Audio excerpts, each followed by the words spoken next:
Hi, this is Linda, and I'm doing my YouTube video topic on pet care. This is my dog, Bebe, and have you ever wondered how to bathe your best friend? Because I'm going to tell you how. One of the first things that you need to do is find a friend. This one's mine. Then you have to gather your supplies together and make sure that you're ready to assemble everything before you get the dog wet. One of the first things that I do is I have an old apron that I like to use when I'm bathing Bebe so that my clothes don't get destroyed.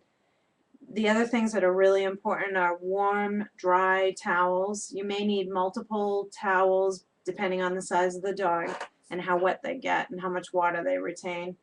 The other item that I found really useful is this mat. Now I picked this up at a dollar store and it's like a sticky almost material. It's got a gripper kind of feel to it, and I put it on the bottom of the sink bottom before I place the dog in so that she has something to stand on without feeling like she's going to slip and fall. The next items that you need to make sure that you have together are your shampoos and conditioners depending on the skin of the dog that you have. Our products that we use are all environmentally safe, plant-based products that are good for the pets as well. My veterinarian actually shows a lot of these products in his office, but if you go to a reputable pet store, you probably can pick up those items as well. Once you wet the dog down with the water, one of the first things you want to do before that is actually test the water. And one of the things that I do is I pull up my sleeves and I run my wrist under the water to make sure that it's not too hot for the dog's skin. So you wet the dog down, then you get about a dime-sized portion of the soap in your hands. You lather up the dog. You never want to scratch into the dog, and you never want to scrub really hard. You want to make sure that you massage into the dog because their skin is sensitive as well. Once you get done washing up the dog, you want to rinse the soap out really well. You don't want to leave any residue because that can cause a skin problem as well.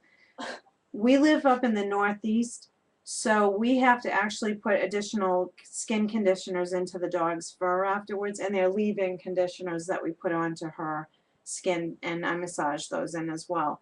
When the dog is all finished, a lot of dogs like to shake. I think it's instinctual, so you've got to be prepared for them to be able to shake off, and that's going to be okay. And again, additional towels will be helpful with this.